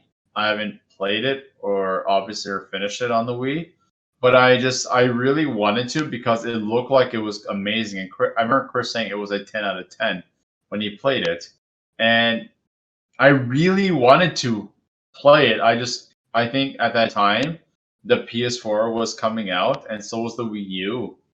And Zelda games are a commitment. Like they're at least 30 hours. Well, a lot of people have said that like Skyward Sword is probably one of the better games they've made, but the controls really make it hard for a lot of people to get into it. When I beat it, I loved it, but I just had that feeling of I'll never go back. I'll never go back. No, I don't want to do the control. I had to play the entire 30 hours standing up. That's the only way I could get it to work. If you were playing it with just a regular controller, I think this game could have been like one of the best Zelda games of all time by the sounds of it. Because it sounds like the world and the story are fucking amazing. Yeah, they are. They really, really are. So it's nice to see them finally do that. I mean, I figured they were going to. Of all the games that needed a second shot, it was this one. I mean, next to Spirit Tracks. We all know Spirit Tracks is the true like number one, but you know. What's this console with Spirit Tracks on? I think DS. DS? And it's a joke. Spirit Tracks is like the worst one. Spirit Tracks and Phantom Train. One was like DS, one was 3DS, I think. Actually, they may have both. It wasn't been Phantom DS. Train. I think it was Phantom Hourglass, right? Phantom Hourglass. Yeah, fuck, I don't know. I never played any of those. It's like this because this is actually like an official Zelda game. Like this was. What do you mean official Zelda? What does that mean? Okay, so there's Zelda games like Twilight Princess and Wind Waker and Ocarina of Time that are like console. I'm getting ready for the bad take. I'm so ready. Yeah, there we go. and like major story wise, but then there's like ones that are like A Link Between Worlds, and there was one for the Game Boy Advance where you had A Link Between Seasons or A Link of Seasons for them. Why are they? What's the Oracle point Seasons? here? Because I'm already concerned. What I'm saying is that like I feel like the official Zelda games are the major console releases. Chris, should I kick him off the show? That's what they are definitely all official Zelda games on that the fit timeline. in the story and are all good. Yeah, they just have like the console type games where they're more bigger, and then the handheld ones obviously were usually slightly more old school because the console's only allowed for it. Okay. That's just my views and opinion on it. And you're wrong. So moving on. Last but not least was Splatoon 3, which, you know, it's fine. Like I've played a little bit of Splatoon, like I said, it's fine. It's just I think a lot of people were hoping for something big at the end, and that was not the big thing at the end they were hoping for. Yeah, I think the reason when I went into this one, I walked away so very happy with this Direct is because I didn't think this was like an E3 presentation. There hasn't been a Nintendo Direct in a year So it was just kind of a, hey, by the way, here's some stuff that's coming. And of course, they'll have some sort of announcement, but I didn't even think it would be Skyward Sword. I thought it would be less than that. I thought, honestly, like Mario Golf would have been the big announcement. Well, the problem with Nintendo right now is that like people are so pissed off with how long they've been delaying stuff. Breath of the Wild 2, we've known to be in existence for like 2 years. Metroid Prime 4 has been openly announced for like 5. Like, I'm convinced that game's never coming at this point. Yeah, So, Bayonetta 3. I think people are just kind of like pissed off with Nintendo in general because they're, well, okay, let me rephrase this. People that aren't Nintendo fanboys are really pissed off with Nintendo because fanboys will just accept whatever they give them. But a lot of people that have been watching every Direct, they always are like, guys, make a fucking announcement, because every announcement is remakes and ports. It's nothing special. And I mean, technically Splatoon 3, I guess, is that first like real, like, okay, that's kind of an announcement. But again, like, and I might be wrong just because I'm not deep into Nintendo, but I don't think Splatoon 3 was that big announcement. I would not imagine it is. Like, as a Switch owner, I have not bought a Splatoon game. I'm sure there are people that like, nor yeah, that's really cool, to have but the like, desire is to. that what you close a show with? Probably not. You probably would have been better off No. doing like Skyward Sword HD as your last one and just saying, hey, This the next time is- we come up with a Direct, you'll get Breath of the Wild 2 news. That could have been a closer. I feel like this is more of Yeah. a teaser trailer to a bigger Nintendo event coming out this year. Well, yeah, but it's the same thing of like, you wouldn't have like a series of trailers and like you would play like, oh, here's like the Avengers, like the Assemble series that Avengers is doing as the end thing, and then show like the new Thor movie before that. You would end with Thor. Like, you would end with the big one. Yeah. And honestly, even though Skyward Sword is a report, it's a remake essentially, or I guess a remaster probably, but it's still the bigger Probably a name, rewrap. because Splatoon, quite honestly, I don't feel is really like, people know what it is, because again, if you're a Nintendo player, you only have like 10 major properties that you're playing, so you've probably played a Splatoon game because you don't really have much else to choose from if you're not going the indie route. So Yeah. you know it, but it's not like, that's not a closer. You don't use Splatoon as your big end. That's like a middle of the ground of your opener. Like, that gets people jazzed up. You finish with Zelda to kind of cap it off. Yeah. I think they're going to do a Zelda specific, or at least maybe just near E3 have another Direct and throw it in. Because there's been a lot of rumors going around about them getting the copyright again for a bunch of Zelda title names. Things like Phantom Hourglass or whatever the hell they're called, like those ones. I have a feeling they're going to do like a collection or something like that on Switch, but they'll probably save it. I don't know. But yeah, I agree with you. Skyward Sword probably should have been the ending. They wouldn't have had to do much. Just switch Splatoon 3 and Skyward Sword. Splatoon 3 is probably big enough to have as one of the last ones, even And second last. I think and then not finish just off. us, but a lot of people wanted Skyward Sword done on the Switch. Well, it's also the thing, properly. too, that they said Oh, yeah. during the Skyward Sword announcement that we have Breath of the Wild 2 news, but later. So, like, it would have made sense to be like, everybody wants Breath of the Wild 2. So you would finish the show by saying, hey, like, Breath of the Wild 2, we'll have news coming soon, stay tuned. Because that gets people to be like, oh, shit, it's coming soon. Whereas, like, you finish off, like, everybody's waiting, like, oh, what's the last big thing? Splatoon. You're like, oh, okay. I mean, that's cool, but... It's also Splatoon is a Nintendo property, and it is a first-person property, and it is something actually brand new, not a report, not a remaster, not a remake. But again, So is it why going they to did, blow but- people's socks off? No. I think for like 95% of Probably the not. people that watched that meant Oh, nothing no, to it them. won't. That was a pretty underwhelming close, I think, Yeah. to 95% of the people watching it. And I might even be generous with Yeah. that number. Yeah. So I have a question for you guys. Did you have a favorite of what was shown? Oh, totally tactics. Definitely, 100%. definitely Tactics? Nice. golf and the Skyward Sword remake. I know it's not called I'm Final torn, Fantasy but- Tactics, but it's Final Fantasy Tactics, so tactics. Yeah, I'm tied for Mario Golf and Final Fantasy Tactics for sure. Those are my two. So it was good. It was a good Direct. If you're looking for anything that was going to be big, it wasn't coming. I had a feeling, and that's why I didn't get disappointed, because I didn't let myself think there was going to be like a fucking Zelda 3D All Stars. Oh, I know no, I didn't joked go in about it in our expecting group chat, anything, but so yeah. it was fine. But once things got going, I'm like, okay, there's some cool stuff in here. And then they start with Skyward Sword. I'm like, oh, okay. And then they do the one more thing kind of stuff. I'm like, okay, so what do they got here as the last thing? And I'm like, okay, this could be something interesting. And then I see the Splatoon girl. I'm like, oh, okay, whatever. I was just like, all right, well, that's it then. Yeah, cool, whatever, yeah.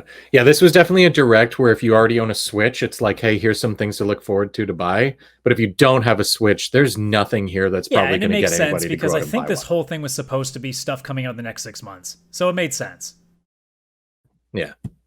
So it was perfectly fine. Yeah, it did what it did.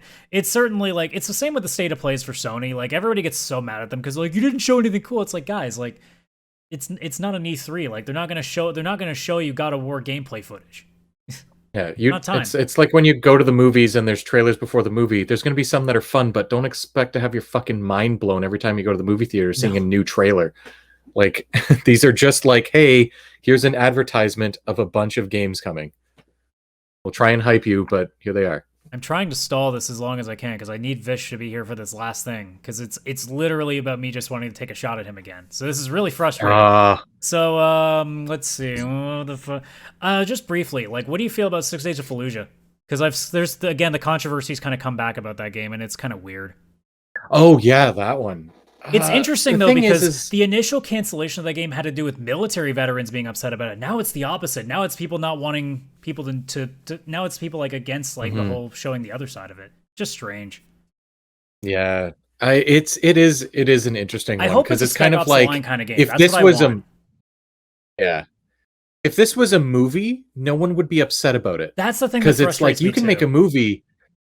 Yeah, you can make a movie about the Holocaust. It's like, yeah, but that really happened. So you're just making a movie about history. But you make a game that's historical. And it's like, it's propaganda. You're just making it. Yeah, it's propaganda. And you're just making it like it's awesome that all this happened. It's like, what? No, I played Spec Ops: The Line. That game made me never want to touch a gun ever.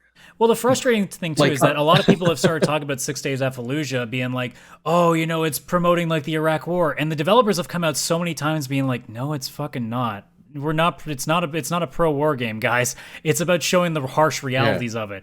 And I really want to make this tweet. I basically just want to tell people, it's like, guys, again, if we're going to be taken seriously as an art, you have to put controversial shit out. If we want gaming to be taken seriously as an art form, you have to do controversial things. Yeah, especially if they're taking it and they're showing the bad side of war. So if they make a war game and it's like, wow, war sucks and this is what it looks like. Fuck yeah, make that. Call of Duty should be banned for glorifying war. That's what Call of Duty is. I would be more okay with this than Call of Duty because Call of Duty is basically like a giant promotion for Join the Army. Call of Duty is basically playing Shoot to Thrill by AC/DC, whereas fucking 6 Days in Fallujah is like playing like the fucking like really dark fucking like almost like Cranberries. I'm trying to think of Sinead O'Connor like stuff.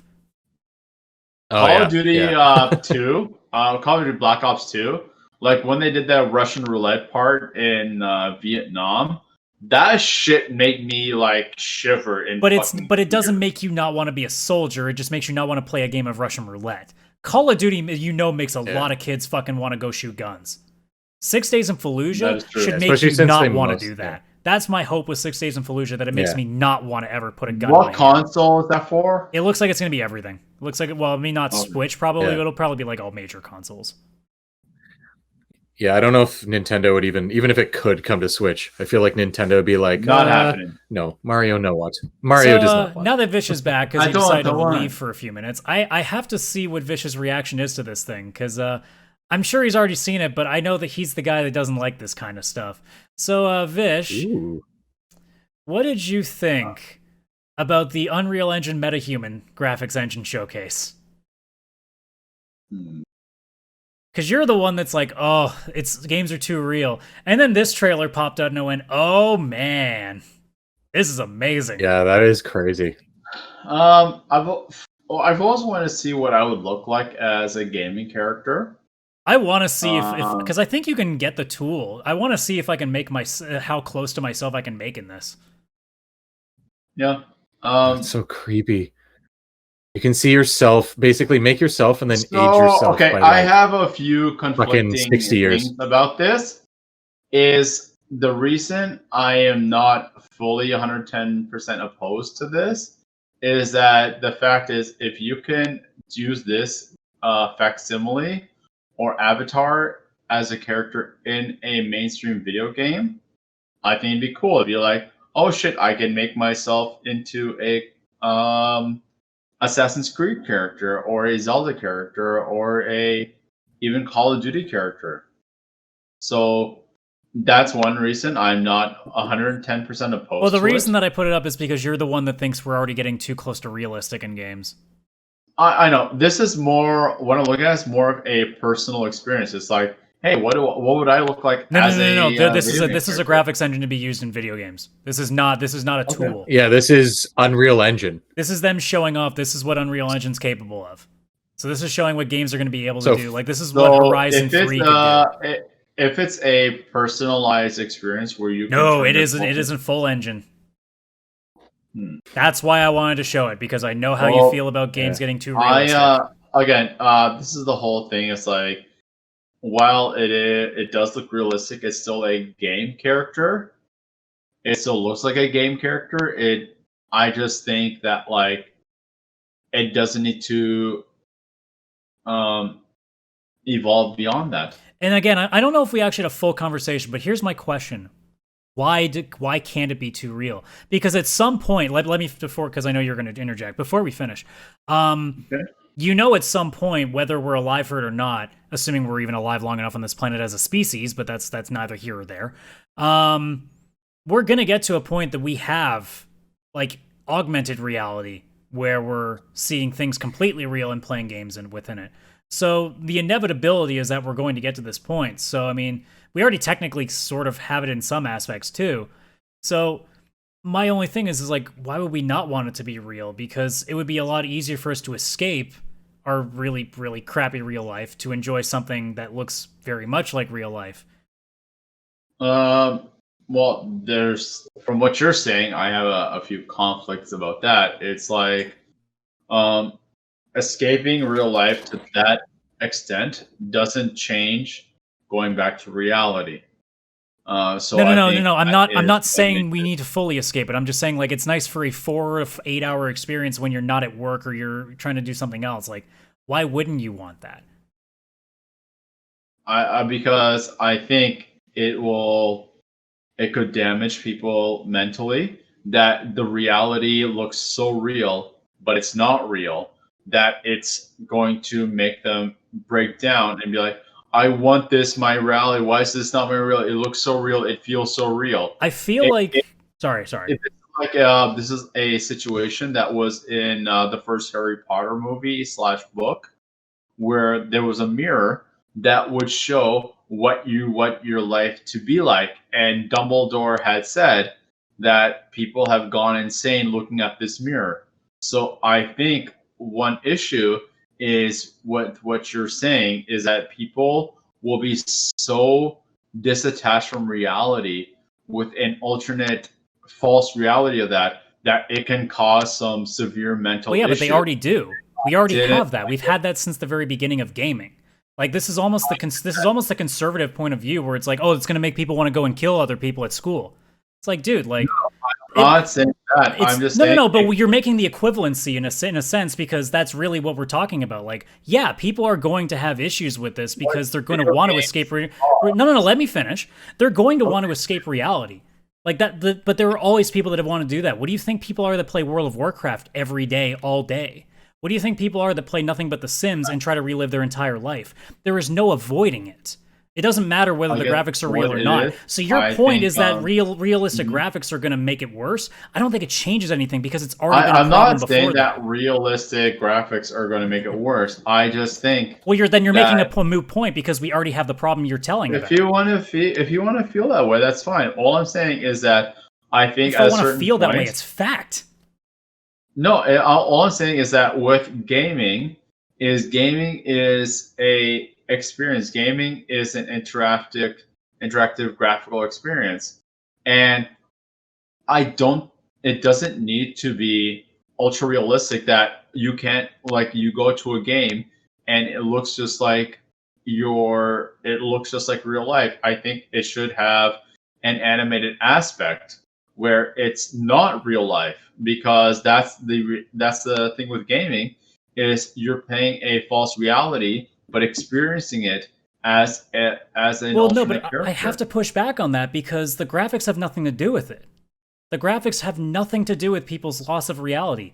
99.9% of people that play video games don't have a loss of reality. It doesn't matter how good the graphics are.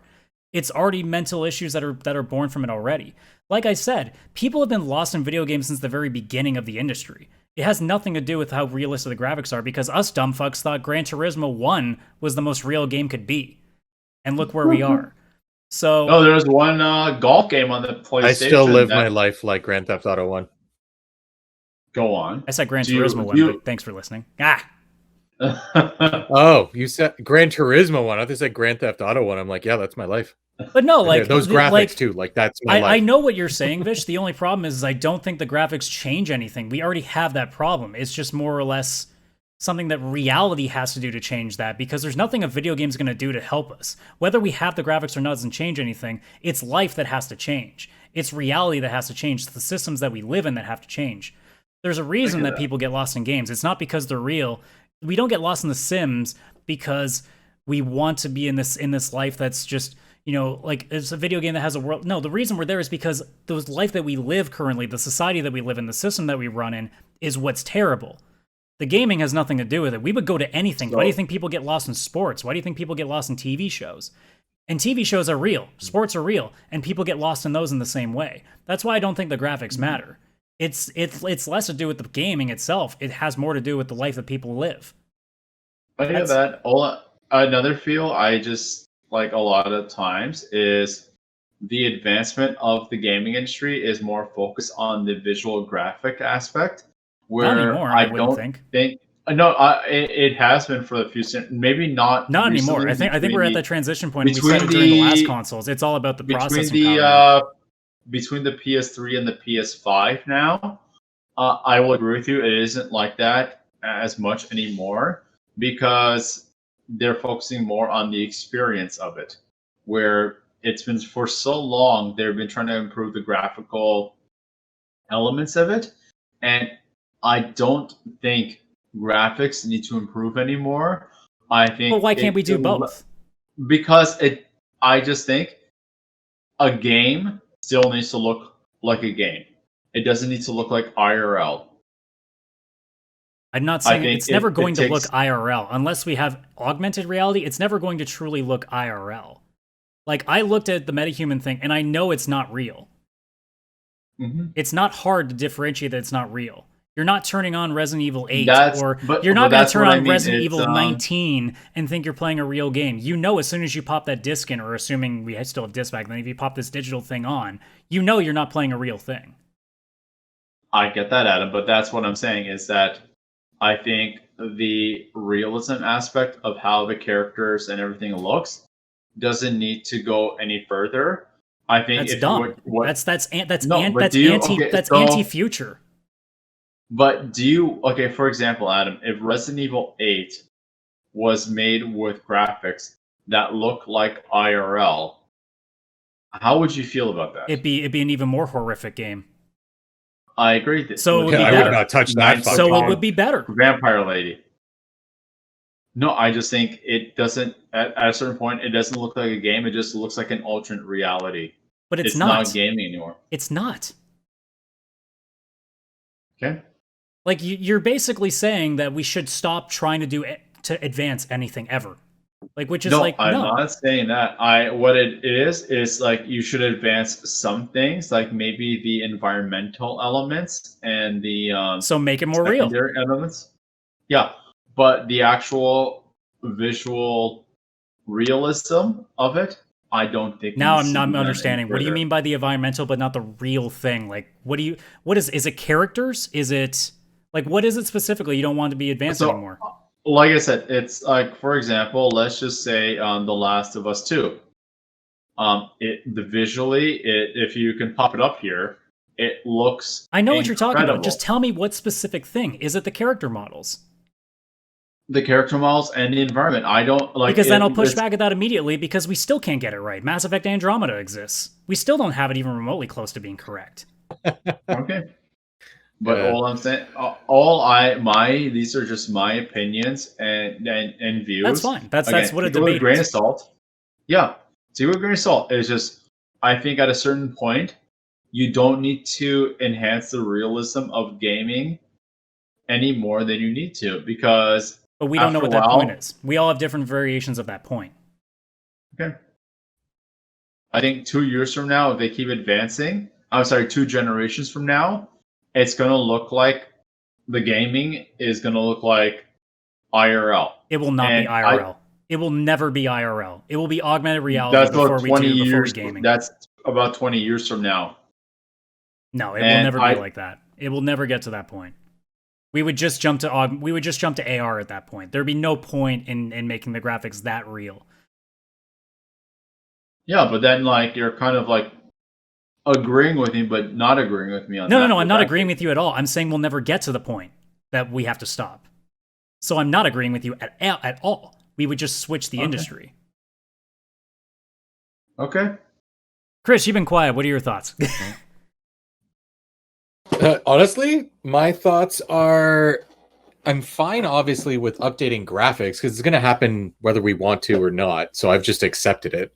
But also just don't sacrifice other things to get there. If all of a sudden we care only about I'm not graphics, saying we should only focus on like what Vish is making it sound like is that all we do is focus on making the graphics better. And that's true to some extent in specific cases, but I think the industry has always been pushing to do both. It's just when we show it in trailers, we show the looks because that's the first thing that pops. You're not going to be able to make a game you're not going to be able to make like game engines look like mechanics aren't going to be that sexy on a fucking trailer, because more often than not we're not getting gameplay trailers, we're getting visual trailers, we're getting film trailer level shit.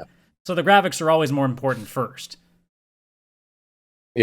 and Vishal, to your point, I actually think, now this isn't me thinking the industry shouldn't go this way. I think if the industry goes that way, it's fine. I just hope they also still make games that look different. Like, for example, when I play Tales of games, or when I'm going to play Trails of Cold Steel and all that, they have a very cartoony look to them. Like they're not trying to be real. Well, they're meant to look like an anime come to life. Go away. Yeah, Borderlands, perfect. In fact, cell shading is going to get even better. Element. We're going to have anime games that legitimately look like anime.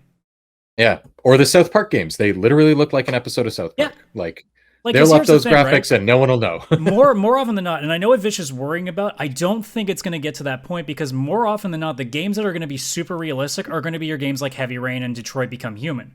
Those are the games that are going to be able to use that technology to its fullest, because it's not going to be demanding processing power from a game mechanic perspective. So I think games will exist that might be really realistic, but they won't be a lot of substance game-wise because they're not supposed to be. They're like interactive films, right? Yeah. So I think there's cases where it makes sense. But if you're going to get a game like Borderlands, like if Borderlands 7's ever a thing, it's just going to be like really, really well like fluent animation. It's not, there's never going to be not animated games. There's always like Disney, as much as like they have like their Cruella like is now a film, a live action film, they're still doing animated films. There's never going to not be animation. Yeah, for sure. Yeah, because you want it. But Adam, you had a really good point before that was not really, I guess, about the graphics. It was more about like society and going into games. You described something that actually like hit home for me, because you were talking about people aren't escaping games because like it becomes too real and they get sucked in. It's more they go somewhere because it makes them feel a certain way because of what society and stuff is like outside. Why do you think people get lost in World of Warcraft?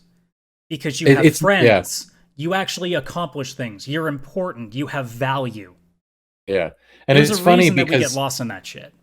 Yeah. And the game I was thinking, because I don't like, yes, I play Final Fantasy 14, but I don't really connect with many people on that. I just like the adventure and the look and everything. But when I play Story of Seasons, like Harvest Moon, I'm playing a farming game. I don't want to go outside and actually farm. And there's nothing exciting about growing fucking tomatoes and throwing it in a basket.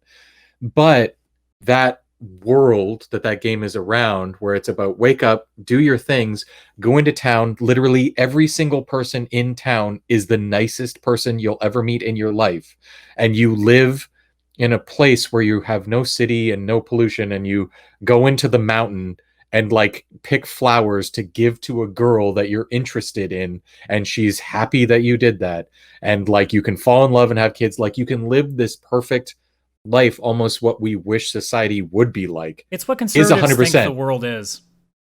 Yeah, and it's not. And when I feel stressed, like I felt stressed about trying to find a house and the pandemic and living in my parents' basement temporarily and everything, like Story of Seasons was my escape, where it's just this nice music, nostalgic feeling, but mostly just going to a place where I live and I have this farm that I run, so I don't work for somebody else. I don't work in an office. Like I literally live off the land, and I live in this small community of perfect individuals. Yes, they're fairly anime, but either way, it's perfect individuals, like personality wise. So I think you were also really spot on with that part. But again, with Vishal's point, I am fine with obviously them having better graphics in games is going to happen, and it's cool. I just hope that we don't lose the artistic feeling and awesomeness of other types of graphics, cell shaded, fucking. Okay, actually, I was about to say duck game should never change, but now I'm picturing a game with super realistic graphics of ducks killing each other, and now I want that. So, duck game aside, because I hope there's a very realistic version. You know, of Kojima would have fucking fun Duck with an IRL level graphic system. Yeah, like I don't think Smash Brothers would be fun with Also, super do you really realistic think that graphics. Nintendo is going to suddenly make Mario Smash game would be live? fucking terrifying. Yeah, like imagine realistic Mario. Like even just that alone is gross. Like I don't want it. I don't want somebody who eats a realistic mushroom and Like, grows in size. There are just certain things that make no sense to make real. So there's That would be Mario goes to rehab for shrooms. the realistic representation of graphics that we will see in games will come more in games that have to do with either present day, historical, or future sci-fi stuff that doesn't involve like crazy alien shit. Because as soon as you get to the crazy alien shit, now you're gonna have this weird like it's not gonna make any sense. Like I don't know how you could do Mass Effect with like crazy. Well, I guess you could do it. Some of the things would be maybe a little bit jarring, but like there are just certain things that like there's no way that some titles would work with a live action graphics. It just wouldn't make any sense. So yeah, that's true. Yeah, for sure. And I think that's exactly where you draw the line. It's like if you make a game about World War II and it's meant to show the horrors of World War II and it's very realistic, the realistic graphics will work there because it's meant to be more like a movie that you're actually playing. And as if we you're move further playing into something virtual like reality, it's going to make Borderlands, more sense too, because it's going to be a lot easier on people's eyes if what they stare at isn't animated. If it looks real and you're in VR, it might actually be less jarring. It might fuck up your vision less. Yes. Oh, 100%. But if you're playing Mario, like, don't make that more real. Just make it brighter. Make it where there's more textures and assets in the background. Like, make Mario's world more colorful and more vibrant. More environmental elements. Yeah, exactly. Don't like that's up the what graphics. That's what made the current more Unreal trees, Engine so amazing. Put more hills. The current Unreal Engine looks amazing is because the majority of the Unreal Engine has to do with lighting. Yes. Which is a massive change. Yes. I mean, just put ray tracing and everything. Because we kept talking about, like, you can't make Mario that. The only series that I think you could possibly have a shot that's Nintendo related that you could make live action be Metroid, and even then it's tough. Because you still have all the sci-fi. that would be Metroid? Actually, yeah. See, that would be cool. It's the only one, cool. it's the only one that has a shot. M. And even then it's weird because you have Ridley, you have the Metroids. Like, there's some stuff that it might not work. But I mean, you can make it. You can make Samus almost like you can make it similar to like how the Expanse looks, because we have a couple of weird like alien things in the Expanse, and it's almost at a place in some aspects, but it's not quite. Yeah. So I mean, that's probably the only one. Because you could. Zelda obviously won't. Like Gorons are gonna look fucking weird as shit, realistic. Yeah, they would. Imagine fucking Splatoon realistic. They actually, make that's these a lie. realistic there are 2 things kids that are also part F-Zero octopus. Would be actually pretty crazy. Oh yeah. Any racing game, keep updating the graphics so it looks like I'm driving a real fucking car. Like playing Horizon 4 or Forza Horizon 4 or whatever the fuck that is called. That game, like, it blows me away every time I fucking look at it. It's insane that it's a game, but I like it. It fits. It's a situation where the graphics being realistic makes sense. Just Mario Kart. Just make the steering wheels cheaper. Fucking hell, those things are expensive. Oh yeah, Yeah. Any last thoughts? Otherwise, I think we're done. No, that's all I had. And now for my final thought. Thanks for your final thought, Vish. All right, so this has been the VCR Podcast, episode number 63 in the bag. We are 6 away from 69. We got the 6. We're just waiting for the 9. Yeah. Wait, I don't know if that's sexual or not. Shit. Anyways. Oh, no, you're right.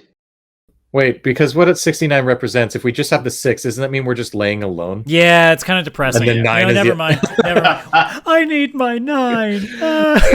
6 every night. Anyways, so yeah, have you been enjoying this podcast? I don't know why. I don't know what the fuck you're doing here, but anyway, fuck it. Antics. If you enjoy what you're listening to, obviously, if you're listening on any audio service, whether it's Google Podcasts, Apple Podcasts, Spotify, Stitcher Radio, etc., if there's an ability to like us, give us a star rating, please do that. Otherwise, share with all your friends. If you're watching this on YouTube, obviously like the video, subscribe to the channel for more content, and then obviously if you are here on Twitch, which I think is one person, follow the channel and share with everybody. I don't care if they hate us after the end of the next podcast. Screw them. Screw. We have one person in chat who just they said screw. can't hate us as much as we hate each other. That's true. That's true. So yeah, with that being I said, have guys, so little hate in my heart. I know. Except for Nintendogs. We don't speak. Oh, those boy. fucking Nintendogs. Well, Chris is gonna go hurt some people. You just pushed a button really badly right now. Sorry, Wall. Got to punch you a few times. Where's the cat? We got to protect the cat. Oh no, I'd never heard a real dog or the cat for sure. Okay, well, we're Only the good then. Just the wall. Nintendog version of dogs. What the fuck? Fucking So, stupid game. that being said, guys, thank you so much for checking out the VCR podcast. We will see you on the next episode. Have a good night or day or afternoon or whatever the fuck it is. I don't know. Just enjoy the day. Night, y'all. Cheers.